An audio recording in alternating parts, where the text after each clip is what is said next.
Okay, good afternoon to all. Today we are going to start another course, PHY 602 Material Science.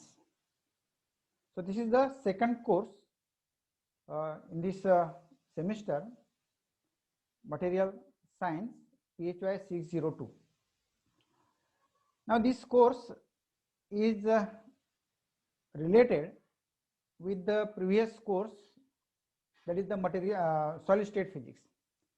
In the TYBSc first semester, we learned the solid state physics, and the material science is also related with the solid state physics because the solid state materials are also the materials. So first, as usual, what is the material science? So in this course, in the unit first, we have to learn the classification of materials and properties of materials. So in the properties, there are distinct properties of the materials: thermal properties, electrical properties, thermal properties, optical properties, magnetic properties. Various types of properties are there.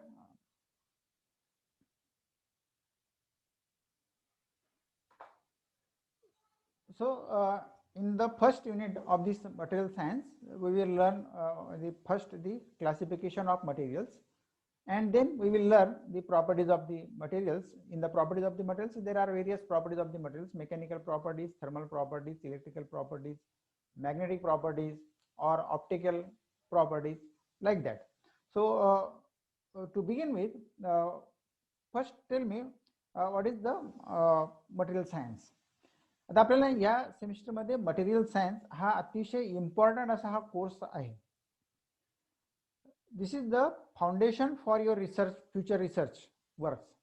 म्हणजे जर तुम्हाला फ्युचरमध्ये post graduation करायचं असेल, रिसर्चमध्ये जायचं असेल, तर मटेरियल सायन्स किंवा solid state physics and quantum mechanics, these are the very important subjects for future studies as well as for the research purpose.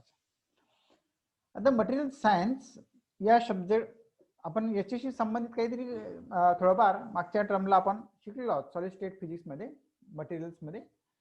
आता आपण what is material science? The whole universe is made up of two things only. आपल्याला माहिती आहे की संपूर्ण विश्व दोनच गोष्टीने बनलेलं आहे, एक मटेरियल्स आणि दुसरं एनर्जी. बरोबर? म्हणजे मटेरियल्स आणि त्याच्याशी रिलेटेड एनर्जी यांच्याने हे सगळं विश्व व्यापलेलं आहे. तुम्ही जिथेही नजर टाकाल तिथे तुम्हाला मटेरियल्स दिसतील. बरोबर? जिथे नजर टाकाल तिथे तुम्हाला मटेरियल दिसतील. आता या विषयामध्ये जर तुम्हाला इंटरेस्ट घ्यायचा असेल, आता कुठल्याही गोष्टीमध्ये बघा, आपण एकदम इनसाइड घेतलं तर आपल्याला त्याच्यातलं महत्त्व कळतं आपल्याला, किंवा त्याच्यातला त्या सब्जेक्टचा जर आपल्याला आनंद घ्यायचा असेल तर त्याच्या आत आपण डोकावून पाहिलं पाहिजे. आता नुसतं सिम्पली मटेरियल सायन्स म्हटलं की ठीक आहे, आपल्याला सगळ्या आजूबाजूला सगळं मटेरियल दिसत आहेत, ऑब्जेक्ट दिसत आहेत, हा मोबाईल आहे माझा, it is made up of material, हा एक डिव्हाइस आहे, हा माऊस आहे. तर प्रत्येक गोष्ट आजूबाजूला, म्हणजे आवर बॉडी इज ऑल्सो एक काइंड ऑफ मटेरियल. आपल्या बॉडी सुद्धा एक प्रकारचं काय मटेरियल आहे. फक्त माझा आता आपण या मटेरियल्स कडे बघण्याचा दृष्टिकोन, आपल्याला मटेरियल्सचं काय आपल्याला आवश्यकता आहे याचा अभ्यास करण्याची आपल्याला गरज आहे. नुसतं आपल्या आजूबाजूला आपण मटेरियल बघितलं, yes this is the material, this is material, this is material, everything is material. तुम्ही जिथे नजर जाईल तिथे तुम्हाला काय दिसतंय? मटेरियल दिसतंय. पण फक्त तुम्ही एक मनाला फक्त विचार करा की तुमच्या हातामध्ये जी डिव्हाइस असेल, तुमच्या हातामध्ये जी वस्तू असेल, ती वस्तू किती मटेरियल्सनी बनलेली आहे याचा जरा तुम्ही विचार करा. जस्ट इमॅजिन, समजा माझ्या हातामध्ये हा माऊस आहे. Suppose this is the Mouse in my hand. बघा, विषय फार इंटरेस्टिंग आहे. हा एक माऊस माझ्या हातामध्ये आहे. आता आपल्याला मटेरियल सायन्स लर्न करायचंय. जर तुम्ही खरोखर मटेरियल सायंटिस्ट असाल, जर खरोखर फिजिक्सचे स्टुडंट असाल, तर तुम्ही काय बघणार की हा जो माऊस आहे, हा कोणकोणत्या मटेरियलचा बनलेला आहे याची तुम्ही नुसती यादी बनवा. Just make a list of materials from which this mouse is made. ठीक आहे. दुसरं उदाहरण देतो. तुम्ही सायकलीचं चाक घ्या. त्या सायकलीच्या चाकामध्ये कोणकोणते मटेरियल्स वापरलेले आहेत याची एक लिस्ट बनवा. किंवा तुमच्याकडे मोटरसायकल असेल तर मोटरसायकलचे जेवढे जेवढे पार्ट्स आहेत त्या पार्ट्सचे मटेरियल्सची लिस्ट करा. कार असेल कारच्या पार्ट्सचे मटेरियलची लिस्ट करा. मटेरियलची लिस्ट सांगतो मी मला, पार्ट्सची नाही. List the materials. कारण हा माऊस जो आहे हा काही एकाच मटेरियलने बनलेला आहे का? नाही. तुमच्या हातामधले घड्याळ असेल ती एकाच मटेरियलने बनलेली आहे का? नाही. अनेक मटेरियल्स आहेत. हे माझे इयरफोन्स आहेत. या इयरफोन्स एकाच मटेरियलने बनलेले आहेत का? नाही. नुसतं इयरफोन जरी मी म्हटलं तरी हा या इयरफोन मध्ये हे या वायरचं वरचं कव्हरिंग कसलं आहे? पॉलिमरचं कव्हरिंग आहे. मध्ये काय आहे? मध्ये कॉपर वायर असेल किंवा अल्युमिनियम वायर असेल किंवा सिल्वर वायर असेल किंवा गोल्ड वायर असेल. नंतर हा स्पीकर आहे.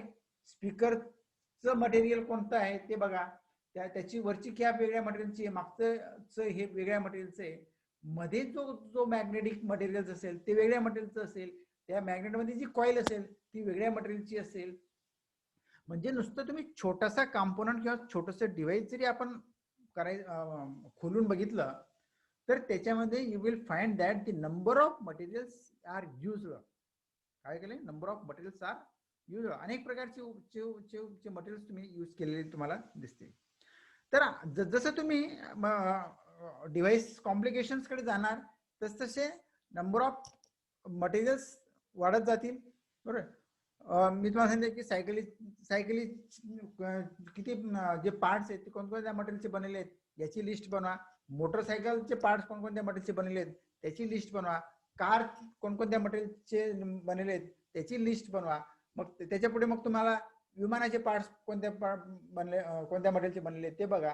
किंवा आपल्या घरातला टीव्ही बघा. कुठलंही मटेरियल घ्या, कुठलंही मटेरियल बघा तुम्ही. You look at any type of device तर ते वेगवेगळ्या मटेरियल्सचं बनलेलं आहे हे तुमचं लक्षात येईल. आणि मग याचा पुढचा आपला प्रवास काय होईल? आता ठीक आहे की हा माऊस आपण बघितला किंवा हे हेडफोन तुम्ही बघितले. आता याची मी एक लिस्ट बनवली की हे या मटेरियलचे बनलेलं आहे. बरोबर. आता हे जे वेगवेगळे मटेरियल्स आपण बघितले, लिस्ट केली, तर या वेगवेगळ्या मटेरियलच्या लिस्ट या वेगवेगळ्या मटेरियलच्या प्रॉपर्टीज तुम्हाला वेगवेगळ्या दिसतील. The properties are different. कारण मटेरियल्स तुम्ही वेगवेगळे वापरले, प्रॉपर्टीज पण तुम्हाला काय मिळतील? वेगवेगळ्या मिळतील. बरोबर.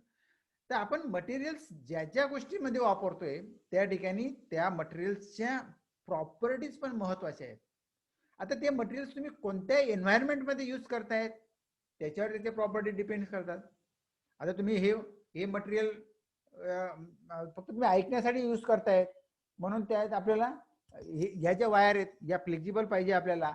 हे जे इयरफोन्स आहेत हे थोडेसे हार्ड मटेरियलचे पाहिजेत. त्याच्यातल्या मधले मटेरियल जे आहेत ते मॅग्नेटिक मटेरियल्स पाहिजे. याच्यामध्ये हे व्हॉल्यूम कंट्रोल आहे तर हा याच्यामध्ये इलेक्ट्रॉनिक सर्किट आहे ते त्याच्यामध्ये परत तुमचं सिलिकॉन वगैरे मटेरियल चाले. अनेक गोष्टी म्हणजे प्रत्येक मटेरियलच्या प्रॉपर्टीज ह्या वेगवेगळ्या आहेत. प्रत्येक मटेरियलच्या प्रॉपर्टीच्या काय वेगवेगळ्या आहेत. बरोबर. जर तुम्ही विमानाचे पार्ट्स कलेक्ट करायला गेले, विमानाचे पार्ट्स जर बघितले तर त्याच्यामध्ये तुम्हाला हजारो टाईपचे मटेरियल्स दिसतील. हजारो टाईपचे मटेरियल्स. सो मटेरियल्स जर आपण इंजिनियरच्या दृष्टीने विचार केला, if you are a material engineer, तर त्या ठिकाणी तुम्हाला काय दिसेल की there are large number of materials in this world. आपली बॉडी, लेट अस अज्युम आपली बॉडी ही कोणकोणत्या मटेरियलची बनलेली याचं जर तुम्ही यादी बनवायला गेलं तर तुम्हाला हजारो मटेरियल्सचे पार्ट्स दिसतील. बरोबर. आपली स्किन वेगळ्या मटेरियलची बनलेली, आपलं ब्लड वेगळ्या मटेरियलचं बनलेलं आहे, आपले हे नेल्स वेगवेगळ्या मटेरियलचे बनलेले आहेत. बरोबर. नख वेगवेगळ्या मटेरियलचे बनलेले आहेत, केस वेगळ्या मटेरियलचे आहेत, आतले व्हेन्स वेगळ्या मटेरियलचे आहेत. म्हणजे जस्ट यू इमॅजिन, जर तुम्हाला खरोखर या मटेरियल सायन्स मध्ये इंटरेस्ट घ्यायचा असेल तर तुम्ही एक असा हॅबिच्युअल होऊन जा की आपल्याकडे कुठलीही वस्तू दिली की ते कोणकोणत्या मटेरियलचं बनलेलं याची तुम्ही यादी जरी बनवायचं म्हटलं तरी सुद्धा तुमचं डोकं काम करणार नाही, तुम्ही विचार करायला लागून जाणार की हे एवढे मटेरियल्स हे बनलेलं आहे. बरोबर. आपल्या घरामध्ये टीव्ही असतो, टीव्हीचे पार्ट्स बघा ते वेगवेगळ्या मटेरियलचे बनलेले असतात. तर मटेरियल बनवणं, त्याच्या प्रॉपर्टीज शोधणं आणि आपल्या गरजेनुसार ते मटेरियलच्या प्रॉपर्टीज ऍडजस्ट करणं, हे सगळं या मटेरियल सायन्स मध्ये लर्न करावं लागतं आपल्याला. बरोबर.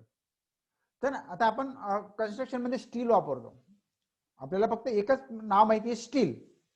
स्टील म्हणजे लोखंड. किती? स्टील म्हणजे लोखंड. पण माझ्या माहितीप्रमाणे या लोखंडाचे किंवा स्टीलचे 20,000पेक्षा जास्त प्रकार आहेत. More than 20,000 types of steels are there in the market. हा मी जुना आकडा असा देतोय तुम्हाला. This is the old figure. But in the market जर नुसतं स्टील या शब्दाला धरून जर तुम्ही सर्च करायला गेलं तर there are more than 20,000 types of steels. 20,000 types of steels. 15,000पेक्षा जास्त प्रकारचे प्लास्टिक्स आहेत.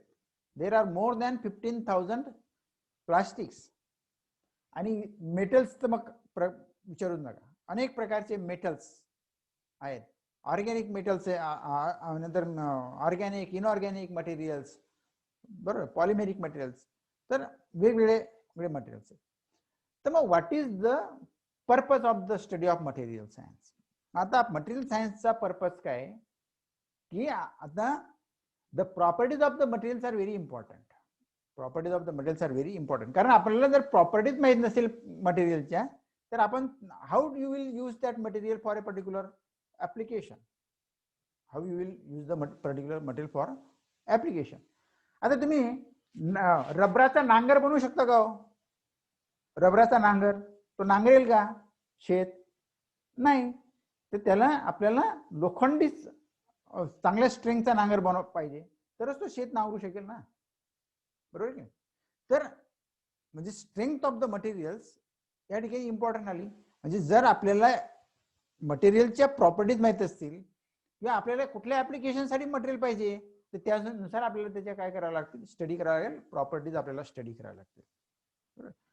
तर मग मटेरियल सायन्स मध्ये काय, आता प्रॉपर्टीज कुठून येतात मटेरियल मध्ये? The properties comes in the material from the internal structure. Properties comes in the material from the internal structure. आता internal structure of the material काय? मायक्रोस्कोपिक स्ट्रक्चर आहे, बरोबर. मग मटेरियल सायन्स मध्ये the internal structure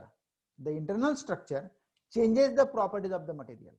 internal structure changes the properties of the material. म्हणजे जर तुम्ही मटेरियलचं internal structure change केलं तर त्याच्या प्रॉपर्टीज म्हणजे इलेक्ट्रिकल प्रॉपर्टीज असतील, मेकॅनिकल प्रॉपर्टीज असतील, थर्मल प्रॉपर्टीज असतील, मॅग्नेटिक प्रॉपर्टीज असतील, ऑप्टिकल प्रॉपर्टीज असतील, that properties of the material changes with the internal structure, बरोबर. मग ऍज अ मटेरियल सायंटिस्ट तर आपलं मटेरियल सायंटिस्टचं काम काय की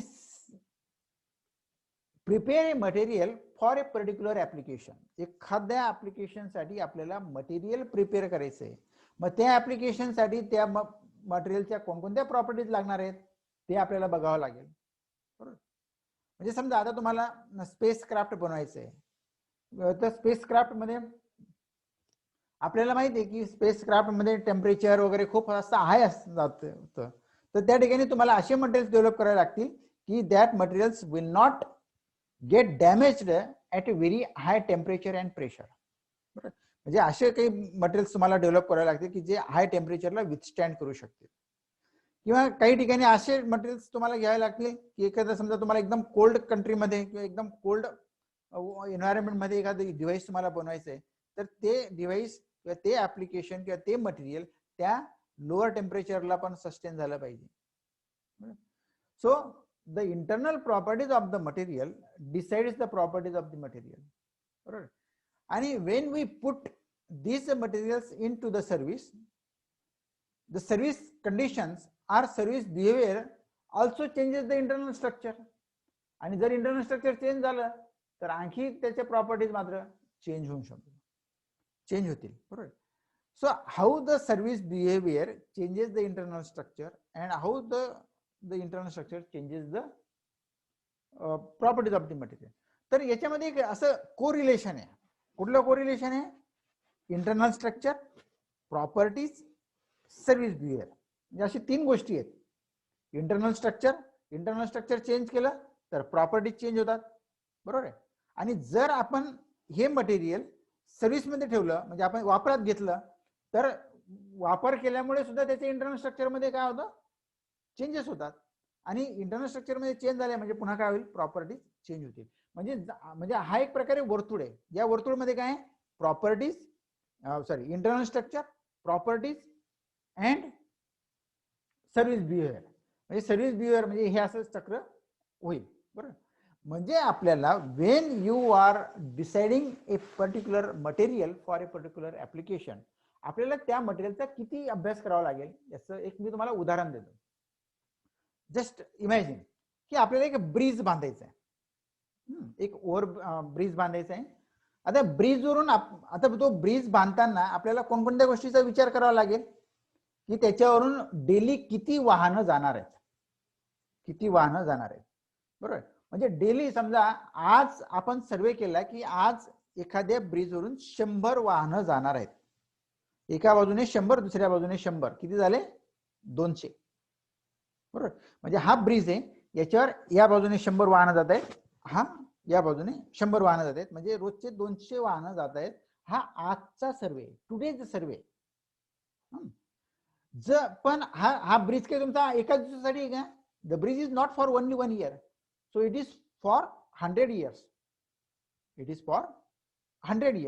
आता 100 years मध्ये डेली फक्त 200 वाहनं जाणार आहेत का? नाही. तर त्याला तुमचं काहीतरी एक स्टॅटिस्टिक्स असेल की 5 वर्षांनी, दरवर्षांनी समजा तुमचे 50 व्हेकल्स वाढत जातील, बरोबर. दरवर्षी तुमचे 50 व्हेकल्स तुमचे काय जातील? वाढत जातील. तर 100व्या वर्षी त्या ब्रिजवरून जाणाऱ्या वाहनांची संख्या किती असेल? 100व्या वर्षी त्या वाहनावरून जाणाऱ्याची संख्या किती असेल? आता एवढे वाहनं जर त्या ब्रिजवरून ये जा करून राहिले तर याला म्हणतात cyclic load. This is called as cyclic load. म्हणजे वाहनं जात आहेत, येत आहेत, वाहनं जात आहेत, येत आहेत. तर तो जो ब्रिज आहे त्याचं जे मटेरियल आहे ते कुठेतरी काय होईल? शेक होईल, बरोबर. कुठेतरी त्याचं वेअरिंग अँड टेअरिंग दिसेल तुम्हाला. तर मटेरियलचं काय होईल? त्या ठिकाणी वेअरिंग अँड टेअरिंग होईल, बरोबर. कारण याला म्हणतात सायक्लिक लोड. सायक्लिक लोडचं उदाहरण देतो तुम्हाला की समजा तुमच्याकडे एक असा एक हार्ड तार दिला मी, हार्ड तारेचा एक एवढा तुकडा दिला आणि त्या तुकड्याला तुम्ही असं रिकामे असे खालीवर करताय, तर काय होतं?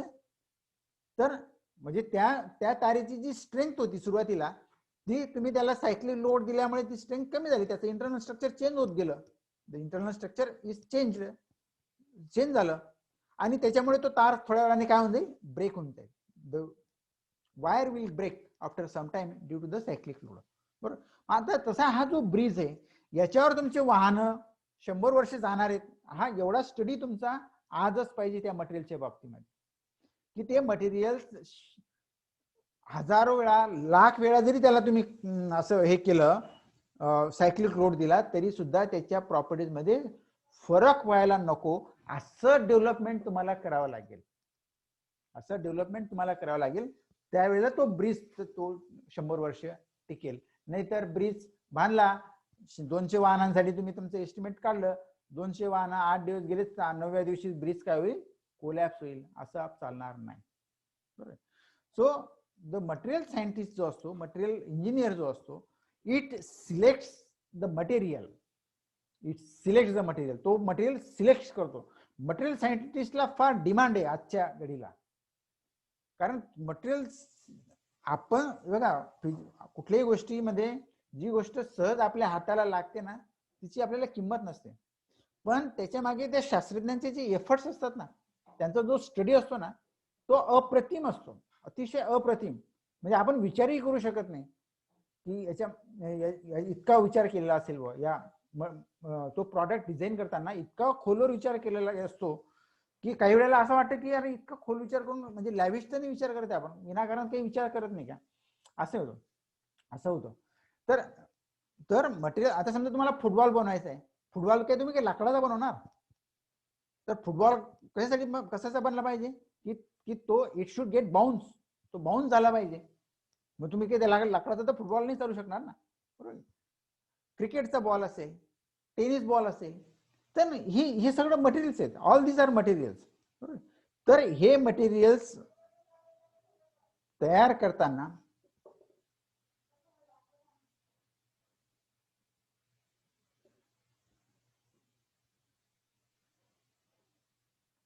काय रे प्रशांत, का बाहेर पडला होता?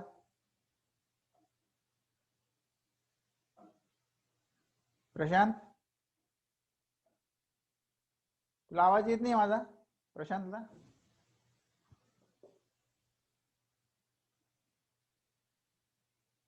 त्यांनी कनेक्ट नाही केला सर माईक. हा हा, माईक नाही कनेक्ट केलेला त्याने, ठीक आहे.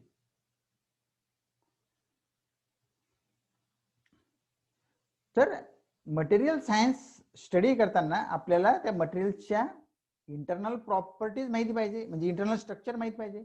इंटरनल स्ट्रक्चर मॉडिफाय करून आपण त्याच्या प्रॉपर्टीज डिसाईड करणार, आणि ते मटेरियल आपण जे डिझाईन करणार आपल्या रिक्वायरमेंट नुसार, that material will be put into the service behaviour, म्हणजे आपण त्याला आपल्या उपयोगात आणणार.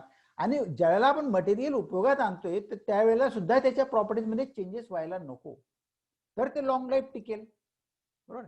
पण असं कुठलंही मटेरियल नाही आहे की ते तुमचं म्हणजे परमनंट फॉर एव्हर टिकेल, असं कुठलाही इंजिनियर आता आजपर्यंत प्रॉपर्टीज त्याच्या डेव्हलप करू शकलेल्या नाहीये, बरोबर. तर प्रॉपर म्हणजे मटेरियलच्या ज्या प्रॉपर्टीज आहेत, this properties retains for several years, they can be retain for several years, but they cannot be permanently retain, असंही पण होऊ शकतो.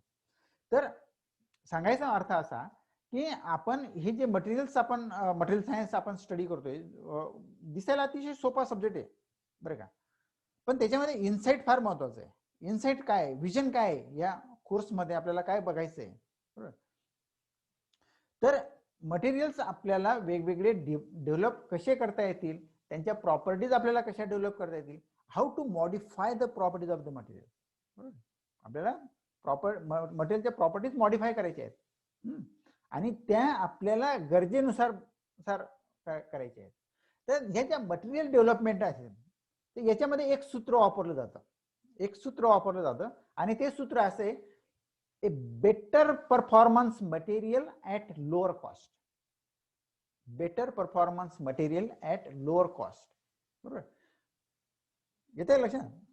म्हणजे आपल्याला मटेरियलचा परफॉर्मन्स पण चांगला पाहिजे आणि त्याची कॉस्ट पण कमी पाहिजे. मटेरियलचा परफॉर्मन्स चांगला पाहिजे आणि त्याची काय पाहिजे, कॉस्ट पण कमी पाहिजे. आता काही ठिकाणी आपल्याला कॉम्प्रोमाइज करावं लागतात, काही ठिकाणी काय करावं लागतं, आपल्याला कॉम्प्रोमाइज करावं लागतात. एक मी साधं उदाहरण देतो तुम्हाला. आता तुम्हाला माहिती आहे की इलेक्ट्रिकल कंडक्टिव्हिटीचा जर आपण विचार केला, if you think about the electrical conductivity of metals,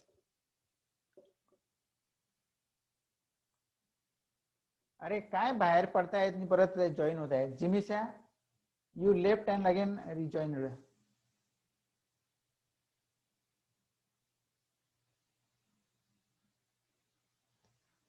network problem आहे सर. मग जिमिशा, तिने पण माईक ऑन नाही केलेला, ठीक आहे.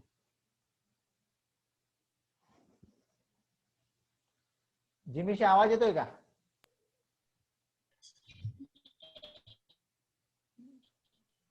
हो सर, आवाज.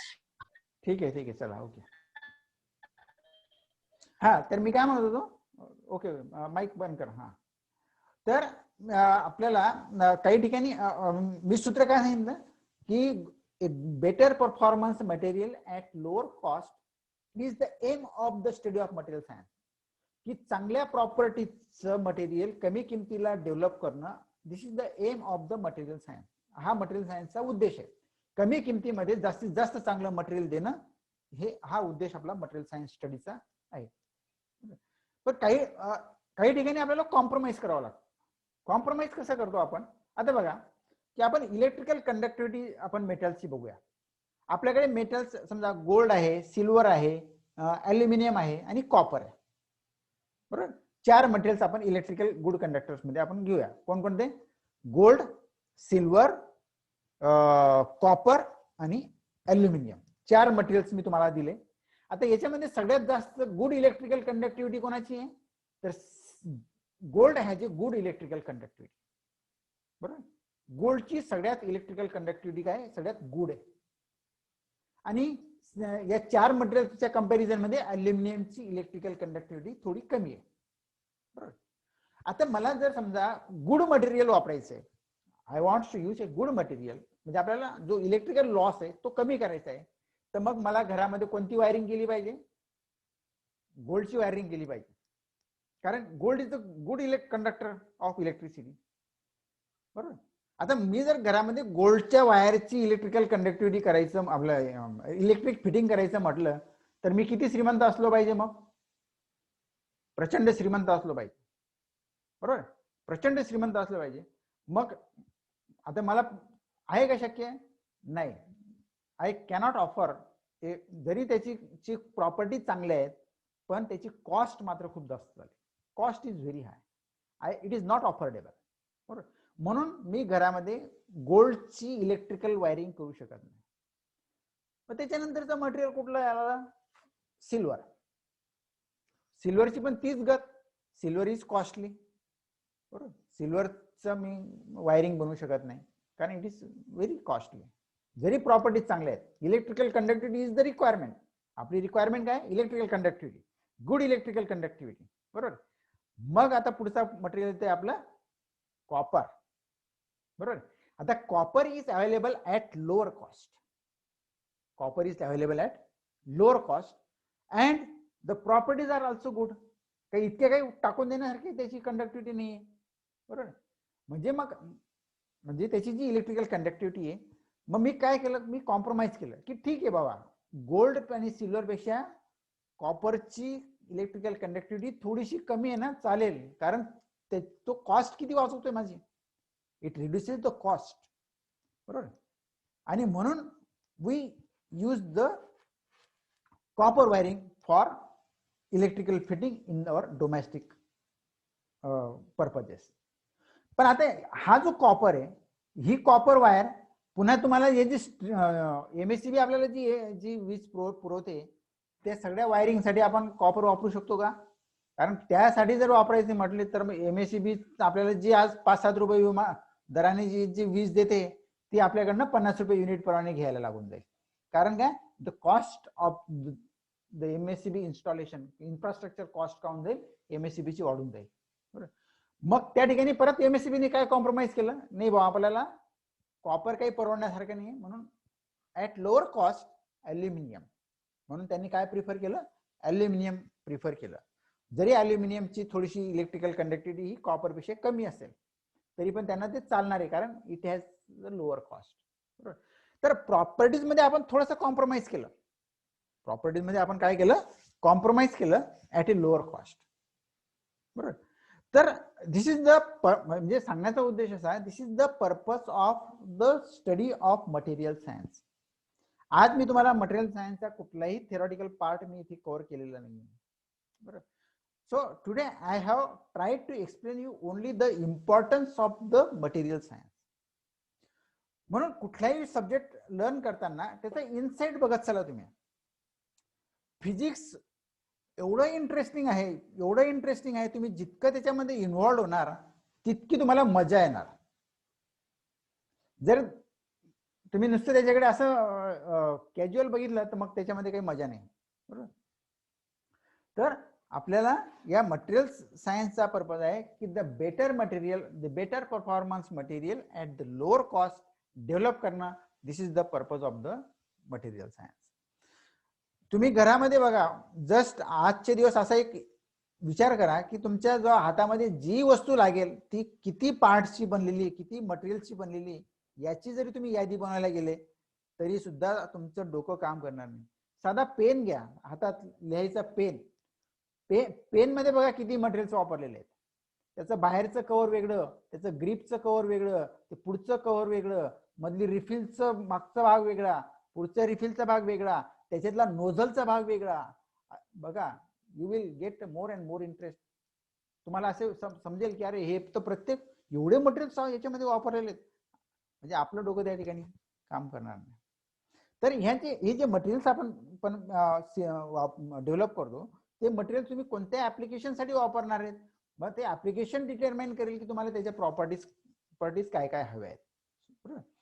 So in the material science we will see the internal structure of the material changes the properties, and the properties of the materials changes due to the service performance, and the service performance changes the internal properties, and automatically it changes the properties of the material. तर हे असं एक cycle आहे, internal structure, properties, service behaviour. बरोबर आहे, म्हणजे हे एकमेकांमध्ये काय रिलेटेड आहेत. So the today's purpose of this lecture is to introduce you what is the material science. So the material science is the branch of science which deals with the internal structure and properties of the materials, internal structure and properties of the materials, and the ultimate aim of the material science is to develop a better performance materials at a lower cost. So this is the purpose of this material science. Now this material science आपण मागच्या टर्मला solid state physics learn केलं, त्याच्यामध्ये आपण types of solids म्हणजे crystalline solids, पॉलिक्रिस्टलाइन solids आणि amorphous solids 3 प्रकार बघितले होते. पण त्या ठिकाणी आपण फक्त सॉलिड्स बघितले होते. मटेरियलचे कुठला प्रकार घेतला होता, फक्त आपण सॉलिड्स. आता आपल्याला जनरल टर्म मध्ये आपण आहोत मटेरियल्स. बरोबर. तो मटेरियल्स मध्ये आपल्याला क्लासिफिकेशन बघायचं आहे, नंतर त्याच्या प्रॉपर्टीज आपल्याला बघायच्या आहेत. Mechanical properties, electrical properties, thermal properties, magnetic properties, optical properties, अनेक प्रकारच्या प्रॉपर्टीज आहेत, एक प्रॉपर्टी नाही आहे. तर ज्या वेळेला एखादा प्रॉडक्ट हा डेव्हलप केला जातो मित्रांनो, तर त्यावेळेला त्या प्रॉडक्ट मध्ये जे मटेरियल्स वापरलेले असतात त्या मटेरियल्स डेव्हलप करताना खरोखर त्या शास्त्रज्ञांना आपण धन्यवाद दिले पाहिजे की त्यांनी त्या प्रॉपर्टीचे materials at a lower cost आपल्याला डेव्हलप करून दिले. बरोबर. तर to develop the material of a better performance at a lower cost is the purpose of the material science. So today we just started the material science. From tomorrow we will have a beginning of the first unit, that is the classification of materials. Right. So do you have any doubt? You can ask me the questions. Now the session is open for questions.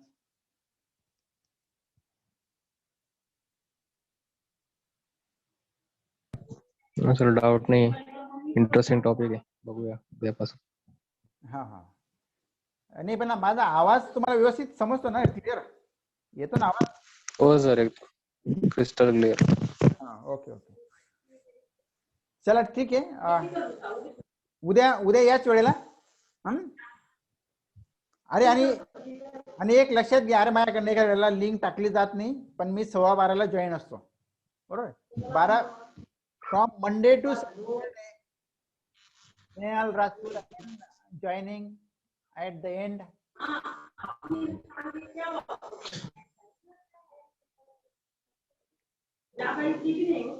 Neeraj, you put up your mic off.